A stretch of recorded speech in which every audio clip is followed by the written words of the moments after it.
अस्सलामुअलैकुम। क्रिसमस के बारे में कौन नहीं सुना है, सभी ने सुना होगा। लेकिन क्रिसमस डे क्यों मनाते हैं, इसका पीछे बहुत बड़ा एक राज है। इस राज छुपा हुआ है इस वीडियो के अंदर।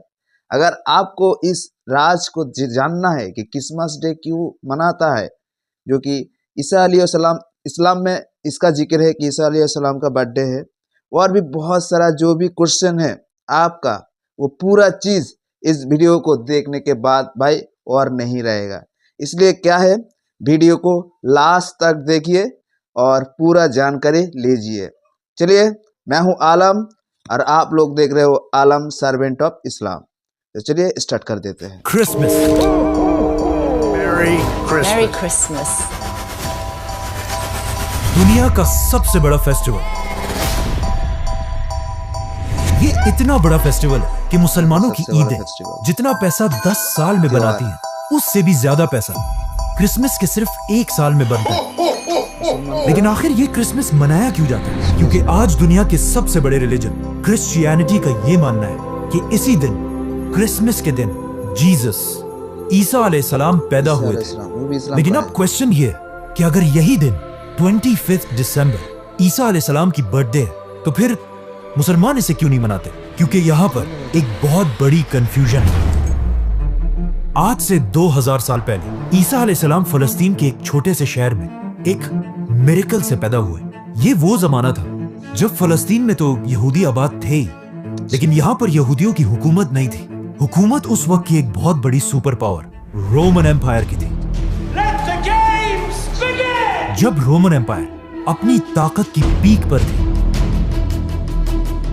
और यहाँ के बादशाह का नाम था सीजर ऑगस्टस, जो रोमन एम्पायर का सबसे ताकतवर बादशाह था, और इसके नाम को, ऑगस्टस को, आज हम सब बहुत अच्छी तरह जानते हैं, क्योंकि इसी ऑगस्टस के नाम पर साल के एक महीने का नाम भी रखा गया। जैसे ही ऑगस्टस अपनी ताकत की पीक पर पहुंचा, उसने वही गलती की जो हमेशा हर बादशाह इस पोजीशन पर पहुंचकर करता है। ऑगस्टस अपने आप को एक आम इंसान की बजाय एक खुदा, गॉड कहलवाने लगा, और पूरे रोमन एम्पायर में लोगों से अपनी इबादत करवाने के लिए अपने नाम के टेम्पल्स बनवाए। अगर हिस्ट्री को देखा जाए, जब भी कोई शख्स इस लेवल की ताकत तक पहुंचता है, तो अल्लाह उसके गुरूर को तोड़ने के लिए बिल्कुल मूसा अलैहिस्सलाम की तरह एक माइटी प्रॉफिट भेजता है। तो इसी सीजर ऑगस्टस के दौर में ईसा अलैहिस्सलाम पैदा हुए। ईसा अलैहिस्सलाम भी यहीं पर रोमन एम्पायर के अंडर फलस्तीन में यहूदियों के साथ बड़े हुए। लेकिन ईसा अलैहिस्सलाम बचपन से अपनी एज के बाकी सारे नॉर्मल बच्चों से बहुत ही डिफरेंट थे, क्योंकि बचपन में एक बार ईसा अलैहिस्सलाम अपनी माँ मरियम के साथ एक बाजार में घूमते घूमते कहीं गायब हो गए, और काफी ढूंढने के बाद भी वो पूरे बाजार में कहीं नहीं मिले। तो आखिर उनकी माँ उन्हें ढूंढते ढूंढते यहूदियों के एक टेम्पल की तरफ गई, जहां पर उन्होंने देखा कि यंग ईसा अलैहिस्सलाम उस वक्त के बड़े यहूदी उलमा के साथ डिबेट कर रहे थे, और उनके क्वेश्चंस को सुनकर यहूदी स्कॉलर्स के चेहरे बिल्कुल गुस्से से भरे हुए थे, क्योंकि उनके सामने ऐसे क्वेश्चंस करने की अब तक किसी में जुर्रत नहीं थी। इसी तरह ईसा अलैहिस्सलाम फलस्तीन में बड़े होते गए, और आगे जाकर उन्हें अल्लाह की तरफ से एक बहुत ही यूनिक पावर मिली, जिसमें वो किसी भी बीमार शख्स को सिर्फ एक उंगली के टच से बिल्कुल ठीक कर देते थे। और अपनी इस पावर को यूज करके ईसा अलैहिस्सलाम गरीब लोगों की मदद करने लगे। और जैसे जैसे लोगों को ईसा अलैहिस्सलाम की इस ताकत का पता चला, तो वो दूर दूर से ईसा अलैहिस्सलाम के पास आने लगे, और इसी तरह आहिस्ता आहिस्ता ईसा अलैहिस्सलाम की पॉपुलैरिटी पूरे फलस्तीन में फैलने लगी। आखिर ईसा अलैहिस्सलाम इतने फेमस हो गए कि वो जिस भी शहर की तरफ जाते थे, वहां के सारे लोग उन्हें वेलकम करने के लिए उस शहर से बाहर निकल आते थे, और ईसा अलैहिस्सलाम अपनी पावर से उन सब की बीमारियां दूर कर देते थे। यहां तक तो सब बिल्कुल ठीक था, लेकिन आहिस्ता आहिस्ता ईसा अलैहिस्सलाम अपने फॉलोअर्स को बिठाकर उनके सामने स्पीचेस करने लगे, और इन स्पीचेस में वो बार बार लोगों को ये समझाने लगे कि आज हमारे इस रिलीजन को सिर्फ और सिर्फ इन यहूदी स्कॉलर्स ने तबाह किया, जो अपने टेम्पल्स में बैठकर सिर्फ गरीब लोगों से चंदा जमा करते हैं, और सिर्फ कुछ पैसों के लिए यही स्कॉलर्स तौरात की आयत को चेंज करके अपनी मर्जी के फैसले लिखते हैं। और हर स्पीच में बार बार ईसा अलैहिस्सलाम यहूदी स्कॉलर्स को मुनाफिक कहकर पुकारने लगे। ये सब सुनने के बाद यहूदी अवाम तो ईसा अलैहिस्सलाम की इन बातों से बहुत इंस्पायर होते थे, लेकिन ईसा अलैहिस्सलाम की इन बातों से यहूदी स्कॉलर्स के धंधे खराब होने लगे, जिसकी वजह से यहूदी उलमा के दिलों में ईसा अलैहिस्सलाम के लिए सख्त नफरत पैदा हुई और वो ये प्लानिंग करने लगे कि किसी तरह ईसा अलैहिस्सलाम को मारकर उनसे अपनी जान छुड़ा दे। लेकिन सुपर पावर रोमन एम्पायर की हुकूमत में ऐसा करना इम्पॉसिबल था। लेकिन ये सब भी बहुत जल्द बदलने वाला था, क्योंकि आहिस्ता आहिस्ता ईसा अलैहिस्सलाम फलस्तीन में इतने फेमस हो चुके थे कि वो फलस्तीन में जहां भी जाते थे हजारों लोगों का क्राउड उन्हें देखने के लिए जमा हो जाता था। आखिर एक दिन ईसा अलैहिस्सलाम फलस्तीन के कैपिटल जेरूसलम की तरफ गए। जब लोगों को इस बात का पता चला तो हजारों लोग उनको वेलकम करने के लिए सिटी से बाहर निकल आए और उनकी सवारी के सामने खजूर के दरख्त की शाखें फेंकने लगे, जो उस जमाने में हाईएस्ट रिस्पेक्ट दिखाने का एक तरीका था। रोमन एम्पायर के जनरल्स ये सब देखकर हैरान हो गए कि आखिर ये कौन आ रहा है जिसे लोग बिल्कुल एक बादशाह की तरह रिस्पेक्ट दे रहे हैं। नाउ ईसा अलैहिस्सलाम की ताकत को देखकर रोमन एम्पायर के जनरल्स उनसे डरने लगे और यहूदी उलमा तो उनसे पहले ही नफरत करते थे। तो अब ये दोनों मिलकर ईसा अलैहिस्सलाम को मारने की साजिश करने लगे, जिसके बाद ईसा अलैहिस्सलाम ने अपने सबसे क्लोज 11 या 12 फॉलोअर्स के साथ अपना आखिरी डिनर किया और फिर अल्लाह ने उन्हें आसमान की तरफ उठा लिया।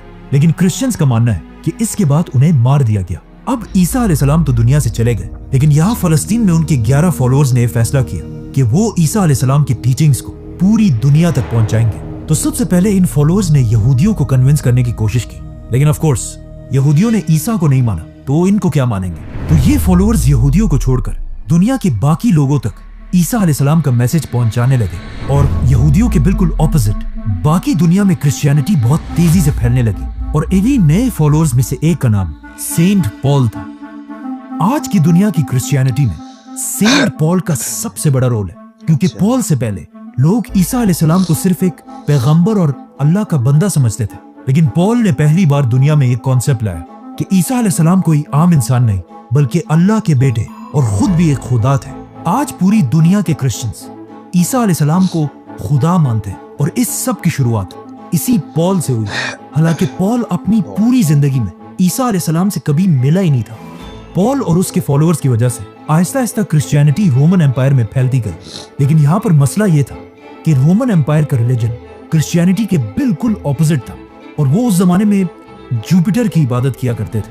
तो रोमन एम्पायर की इस अवाम को इम्प्रेस करने के लिए उस जमाने के क्रिश्चियंस ने अपने रिलीजन में कुछ चेंजेस किए। नंबर 1, उन्होंने ईसा अलैहिस्सलाम के नाम को चेंज करके एक कॉमन रोमन नाम रखा, जो आज इंग्लिश में जीसस बन चुका है। नंबर 2, रोमन एम्पायर के लोग ज्यादातर यूरोपियंस थे, मतलब बिल्कुल गोरे थे, और ईसा अलैहिस्सलाम फलस्तीन के होने की वजह से थोड़े ब्राउनिश थे और उस जमाने के व्हाइट लोग अपने आप को बाकियों से बहुत ऊपर समझते थे। तो अब इन्हें इम्प्रेस करने के लिए उस जमाने के क्रिश्चियंस ने जीसस की पेंटिंग्स बनाना शुरू की, जिसमें जीसस को बिल्कुल यूरोपियंस की तरह व्हाइट दिखाया गया। मतलब ये दुनिया में आज जीसस की सबसे पुरानी पेंटिंग है। जीसस की यही पेंटिंग्स आज दुनिया की सबसे फेमस पेंटिंग्स हैं, क्योंकि आज से कुछ ही साल पहले जीसस की ही एक पेंटिंग दुनिया में सबसे महंगी बेची गई। $450 मिलियन में, और जिसे खरीदा किसने? Mohammed bin Salman is the actual buyer of a Leonardo for a record-breaking $450 million. Let's come back to the story. Christianity में इन चेंजेस की वजह से Aahista Aahista Christianity Roman empire में बहुत तेजी से फैलने लगी और क्रिश्चियंस इतने बढ़ गए कि रोमन एम्पायर के बादशाहों ने सोचा कि अगर क्रिश्चियंस ऐसे ही बढ़ते गए तो ये तो हमारे रिलीजन जुपिटर के रिलीजन को बिल्कुल खत्म कर देंगे। तो आखिर रोमन एम्पायर के बादशाह ने फैसला किया कि अब क्रिश्चियनिटी को फैलने से रोकने के लिए हमें सारे क्रिश्चियंस को मारना होगा। जिसके बाद रोमन एम्पायर ने क्रिश्चियंस पर ऐसा जुल्म किया कि इस जुल्म को कुरान में भी डिस्क्राइब किया गया है कि जब रोमन एम्पायर के बादशाह के जुल्म से कुछ यंग लड़के भागकर एक गार केव में छुप गए और वहीं पर अगले 300 साल तक सोते रहे, जिन्हें असहाबे काफ कहा जाता है। रोमन एम्पायर के इस सारे जुल्म के बाद भी क्रिश्चियंस अपने रिलीजन से पीछे नहीं हटे, बल्कि इन सारे जुल्मों से क्रिश्चियनिटी और भी तेजी से फैलने लगी और दुनिया के हर कोने तक पहुंचने लगी, यहाँ तक कि ये रिलीजन पहली बार इंडिया तक भी पहुंचा।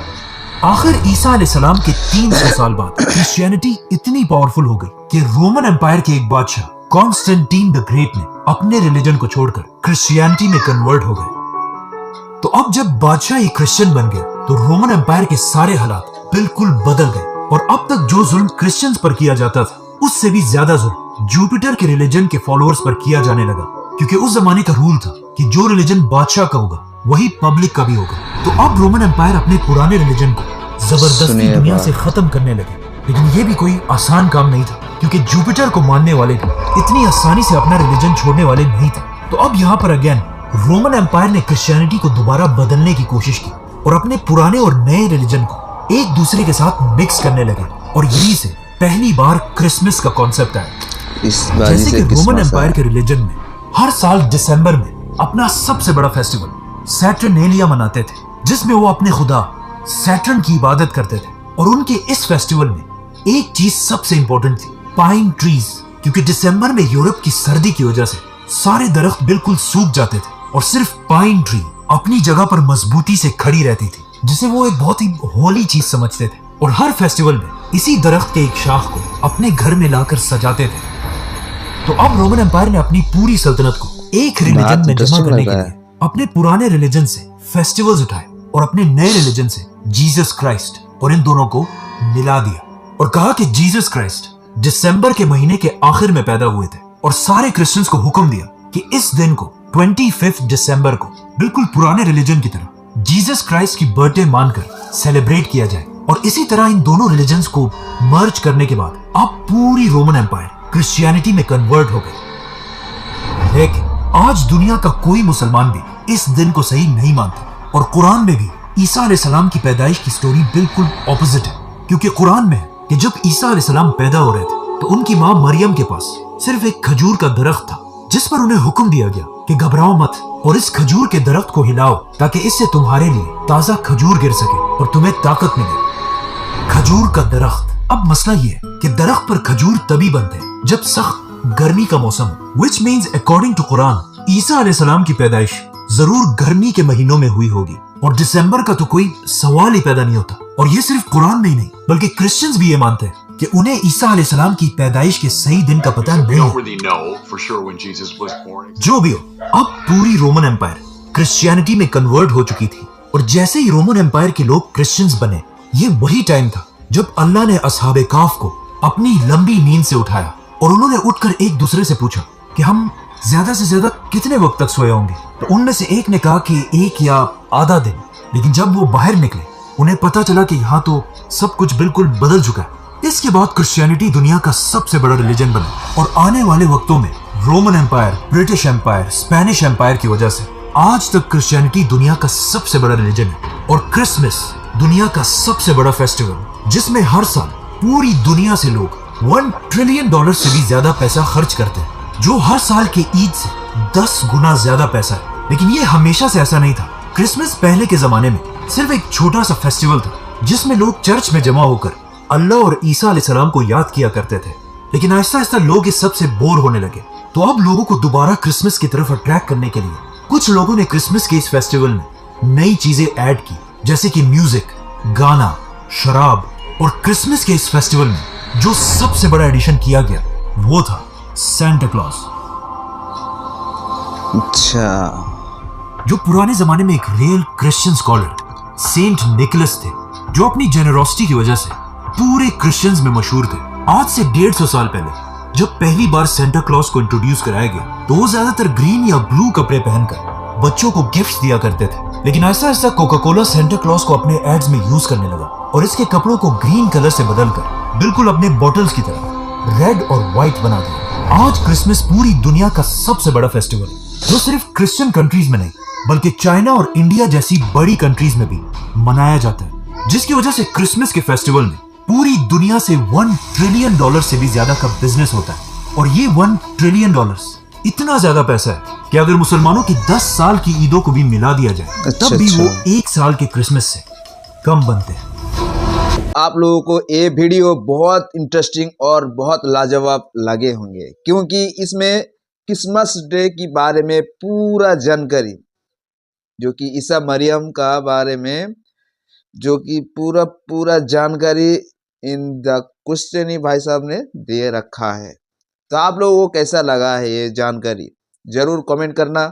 अपना भाई लोगों को सबका पास शेयर कर देना कि क्रिसमस के बारे में जानकारी लेना चाहिए, या मुसलमान है आप तो ज़रूर आप लोगों को हर एक चीज़ के बारे में जानकारी है लेना चाहिए। अगर दुनिया में आप एक इंसान भी हो तो आपको लेना चाहिए, हाँ कि नहीं, ये भी कमेंट करो।